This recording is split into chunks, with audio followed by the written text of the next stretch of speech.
안녕하세요. 김서학 변호사입니다. 저는 제주 부동산 변호사로서 수많은 부동산 사건에 대해서 법적 조력을 해왔습니다.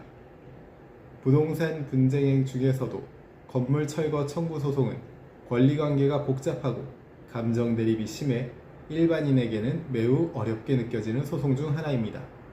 특히 토지 소유자와 건물 소유자가 다른 경우 혹은 무단으로 건물이 신축된 경우에는 과연 철거를 요구할 수 있는지, 어떤 점을 증명해야 하는지가 가장 큰 고민이 됩니다.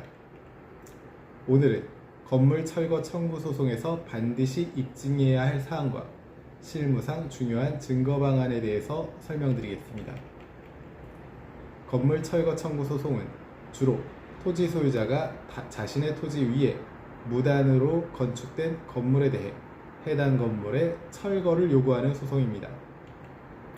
법적으로는 민법 제214조의 소유물 방해제거 청구권에 근거하여 제기되는 경우입니다. 즉, 내 토지 위에 권한 없이 건물이 존재하여 소유권 행사를 방해하고 있으므로 이를 제거해달라는 취지입니다. 건물 철거 청구 소송에서 가장 중요한 쟁점은 바로 건물이 정당한 권한 없이 존재하는지 여부입니다.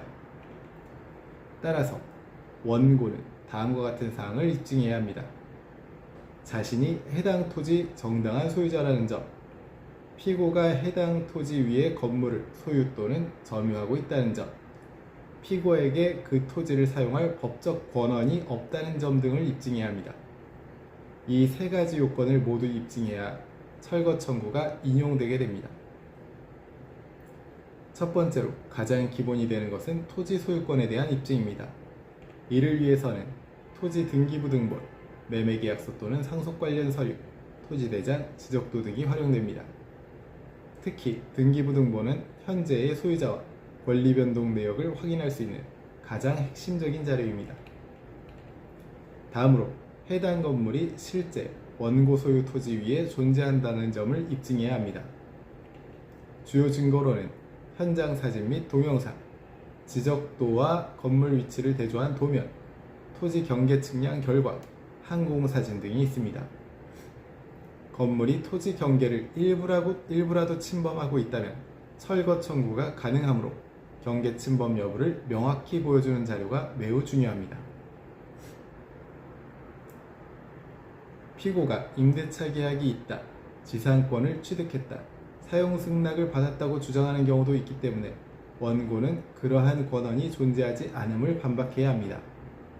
이를 위해서는 임대차 계약서 부존재 또는 계약 종료 사실, 사용 승낙이 없었음을 보여주는 문자 및 내용 증명, 지상권 설정 등기가 없다는 점에 대한 등기부 확인 등이 입증 자료로 활용될 수 있습니다.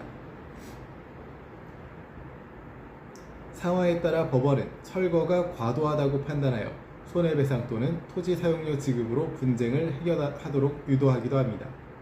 따라서 원고는 철거가 불가피하다는 점, 즉 토지 이용에 중대한 방해가 발생하고 있다는 사정도 함께 입증하는 것이 유리합니다. 토지 활용 계획, 재산권 행사에 대한 실질적 제한, 주변 토지 가치 하락 등 구체적인 사정을 주장할수록 철거 청구 인용 가능성이 높아집니다. 건물 철거 청구 소송은 토지 소유자의 권리를 회복하기 위한 중요한 법적 수단이지만 입증 전략 없이 진행할 경우 오히려 불리한 결과로 이어질 수 있습니다. 정확한 사실관계 정리와 체계적인 증거 준비가 무엇보다 중요합니다. 현재 건물 철거 청구 소송에 대한 법률적 도움이 필요하시다면 언제든지 제주 부동산 변호사 김성학 법률사무소를 찾아주시면 신속, 정확한 해법을 제시해드리겠습니다. 조금이나마 도움이 되셨으면 합니다. 여러분의 권리를 지키고 언제나 신속하고 정확한 해법을 제시해드리는 김성학 변호사입니다. 감사합니다.